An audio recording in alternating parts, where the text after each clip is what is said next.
everyone, and welcome back to another video. It's Brianna Ray from BriIY here to bring you candle making. To keep things quick and to the point, I got some cute new candle molds. You probably can't even tell what that is. I know you can't tell what that is. It's actually the Venus de Milo, or something similar to it. And of course, I've also got this like body candle mold. These are super trendy right now. I had one coming that was in the shape of like a bust, the Statue of David bust, I guess. But unfortunately, I could not, it just wasn't here in time, so I'm just going to keep rolling with what I'm doing and try to make these cool, really complex candles. You also notice that the mold is kind of like chopped down the middle. So obviously this is going to be a problem. This is a series of candle molds that is designed for resin, but also for candles. And of course, we know that candles generally have wicks, so this doesn't have a hole for a wick in it, and of course it's picking up all kinds of gross dog and cat hair. Unfortunately, that cannot be helped. This is a very animal-filled house, and this is very sticky silicone, so just pardon the grossness of it, I guess.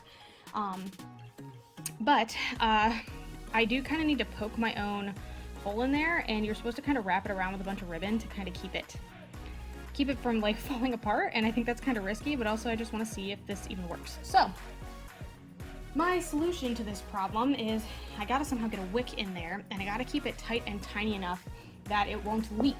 So my solution is my tiny Cricut tweezers. They're super pointy, so I should in theory be able to poke it in the top here, grab the wick from the other side, and then pull it out. Let's see if it works. I have a wick right here, ready and raring to go, and you can kind of not really see, but there is kind of like the point of least resistance right here where it kind of bends the easiest, because I think that's the top of her head. So that is kind of where I'm gonna shove in here. Okay, I believe I've made contact with the insides. Press through. Yep, I can feel it in there. See if you can see it in there. There she is. So now I'm going to grab the wick. I got it. Just kind of shoved it in there, and the hole isn't too noticeably big. Just gotta keep it together, I guess. And the wick goes most of the way through the entire body, which is kind of exciting. If I actually push it back a little bit, it should probably go all the way through, which is great, I think. I don't actually know if it matters, because this is definitely more of a decorative candle, but I think it kind of adds that little extra fun that it can be used if you really want to. So now I'm gonna go grab some ribbons, and I think I actually have them right here with me, and I am going to tie this around as tightly as I can. Right, I'm just gonna use this yarn scrap. I'm gonna start at the bottom, kind of get it wrapped semi-tightly around.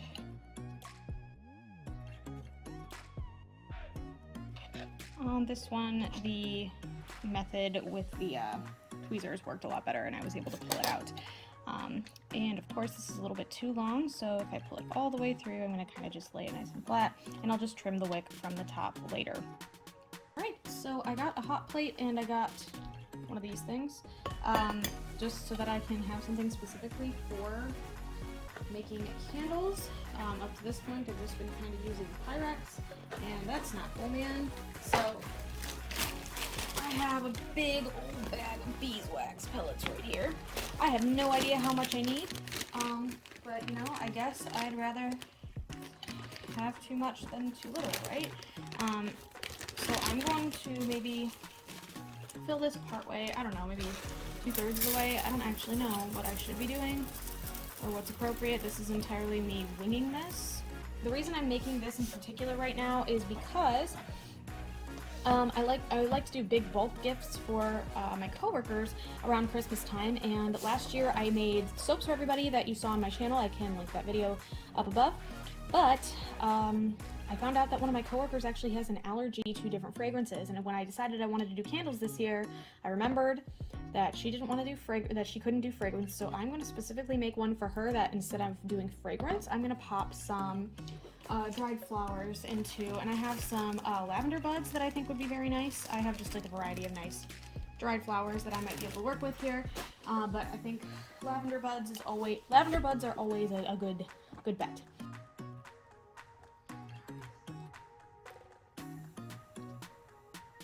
Alright, well that's going. I kind of want to see if I can get some of these lavender buds into the base here.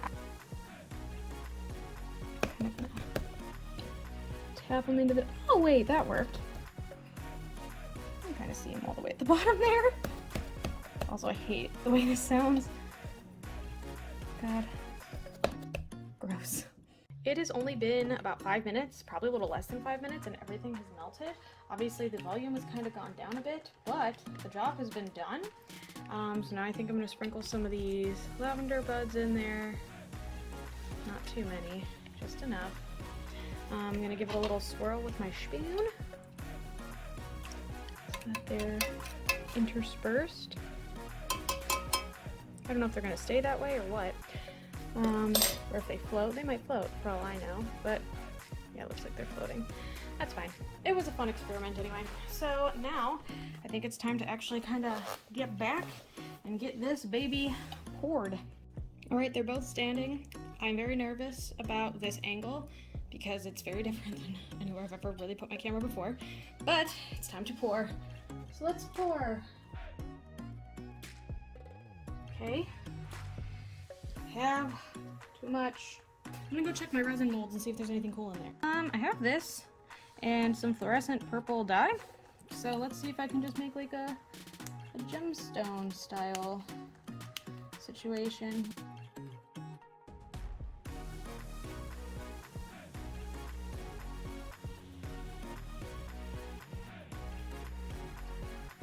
Alright, so I'm feeling pretty good about these. I let them sit in the, well longer than I probably should have realistically. But I did notice that on both of these, really all of them, they kind of get this indent on them. They don't just lay flat, which is super weird. But you know what, whatever. I'm kind of over it, and I just kind of want to get to the demolding. This one I think is probably going to be the easiest, so I'm just going to peel that off. Oh, interesting. So you can see this like weird indentation on it, but you know, it did the thing.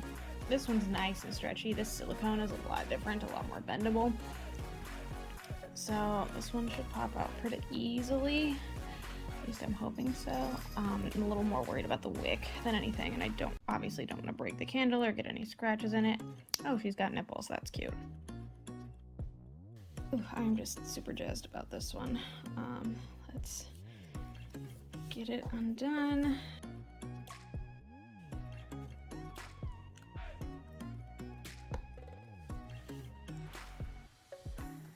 She has no chin, but it happened. I mean, it's a candle, and there's a wick sticking out of her head. And she's got hair.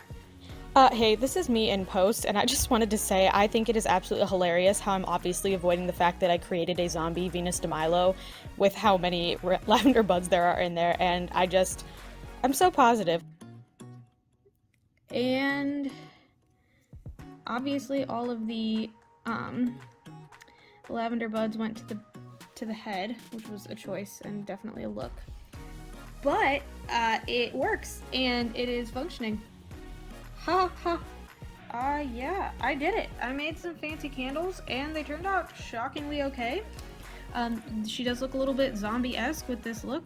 I honestly do think I'm just gonna make another one without the lavender. I think the lavender was a bad move on my part. And maybe just making sure that I can get all the way down into the crevice there. But for the most part, it's passable.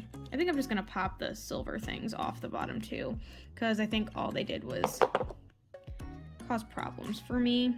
Oh, and look, it even says Venus down there. That's kind of cute.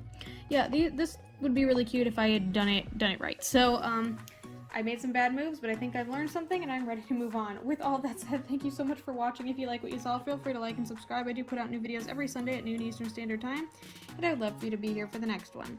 Thanks again so much, and I hope to see you then. Bye!